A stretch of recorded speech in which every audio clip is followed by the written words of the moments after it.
Selamat bertemu kembali pada hari ini. Kita bersama-sama untuk mendengarkan dan menyimak kegiatan pembelajaran kita. Sudah siapkah anak-anak? Ya, baiklah. Sebelum melanjutkan ke materi pembelajaran, untuk mencegah COVID-19, Bapak mengingatkan kepada anak-anak, jangan lupa kita selalu menjaga kebersihan lingkungan, membiasakan mencuci tangan dengan sabun dan air yang mengalir, konsumsi makanan yang bergizi, dan jangan sering bermain keluar. Jika keluar rumah, jangan lupa memakai masker dan jaga jarak 1 meter dari kerumunan orang, serta berolahragalah secara teratur. Semoga kita sekalian selalu dilindungi oleh Tuhan Yang Maha Kuasa. Baiklah anak-anak, untuk hari ini Bapak akan membahas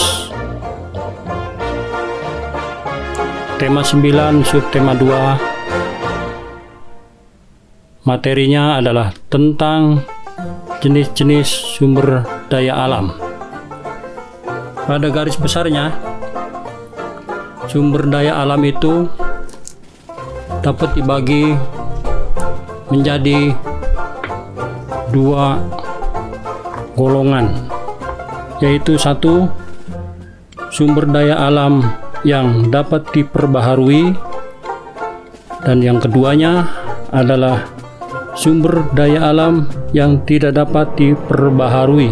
Sumber daya alam adalah segala sesuatu yang dibutuhkan untuk kehidupan manusia yang berasal dari alam. Bapak akan membahas satu persatu, yaitu satu adalah sumber daya alam yang dapat diperbaharui adalah sumber daya alam yang tidak akan habis bila digunakan terus-menerus, karena sumber daya alam itu masih bisa diusahakan atau dipakai, selalu ada dan tersedia.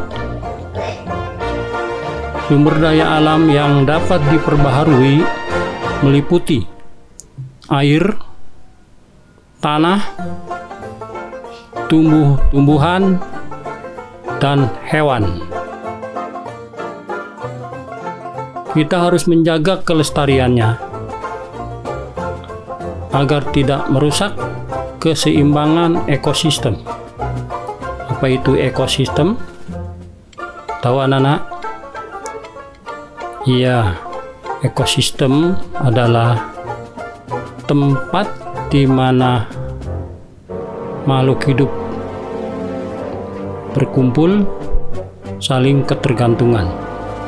Walaupun sumber daya alam itu dapat diperbaharui, bukan berarti kita bebas memakainya atau menggunakannya, tetapi kita harus menjaga kelestariannya agar tidak cepat habis. Bagaimana caranya?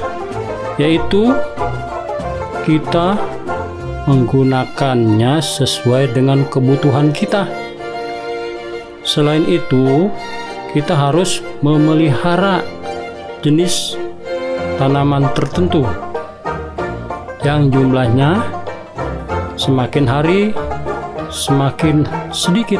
Berikut adalah cara yang dapat kalian lakukan untuk memperbaharui sumber daya alam adalah: pertama, melakukan reboisasi dan penghijauan lahan yang gundul. Itu adalah reboisasi. Kedua, penanaman ladang atau sawah secara bergiliran.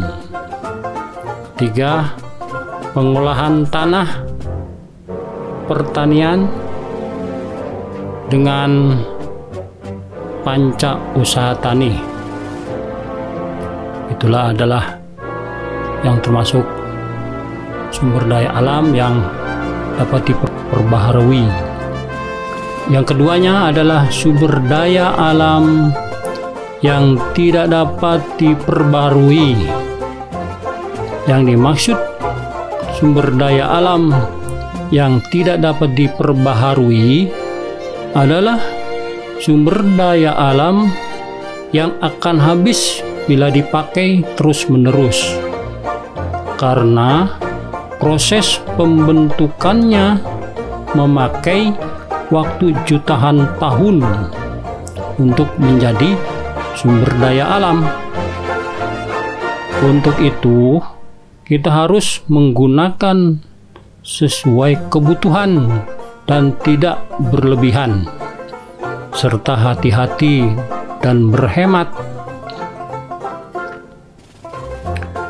Sumber daya alam yang tidak dapat diperbaharui didapat dari bahan-bahan galian, misalnya minyak bumi, gas alam, nikel, perak, biji emas, bauksit, timah, batu bara, dan lain-lain. Anak-anak, setelah kalian mendengarkan dan menyimak materi tadi, maka kalian harus menjawab soal-soal yang akan diberikan oleh Bapak Guru. Kalian harus menjawab pada kertas selembar dan kirim ke WA gurumu. Adapun soal-soal yang harus kalian jawab adalah nomor 1. Dengarkan baik-baik. Secara garis besarnya, sumber daya alam dapat dibagi menjadi berapa golongan? Bapak ulang kembali. Nomor 1. Secara garis besarnya, sumber daya alam itu dapat dibagi menjadi berapa golongan? Silakan isi. Nomor 2. Apa arti sumber daya alam itu? Atau pengertiannya. Ulangi nomor 2. Apa arti sumber daya alam itu? Sudah? Iya. Nomor 3. Bagaimana cara kalian untuk memperbaharui sumber daya alam itu akan tetap lestari? Bagaimana cara kita untuk memperbaharui sumber daya alam itu agar tetap lestari? Nomor 4. Beri contoh-contoh sumber daya alam yang dapat diperbaharui. Nomor 4. Beri contoh sumber daya alam yang dapat diperbaharui. Silakan sebutkan. Nomor 5. Beri contoh sumber daya alam yang tidak dapat diperbaharui. 5. Bapak ulang kembali. Beri contoh sumber daya alam yang tidak dapat diperbaharui. Silakan beri contoh-contohnya.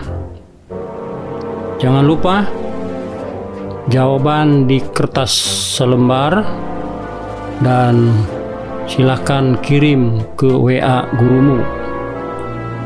Demikianlah pembelajaran untuk hari ini. Selamat mengerjakan tugas dan kita selalu semangat walaupun belajar di rumah, kita tetap konsisten untuk melakukannya. Dan Bapak pesan, jangan terlalu banyak keluar kalau tidak ada kepentingan. Tapi kalau mau keluar, jangan lupa memakai masker dan cuci tangan dan olahraga secara teratur, dan jaga jarak 1 meter dari kerumunan. Terima kasih. Wassalamualaikum warahmatullahi wabarakatuh.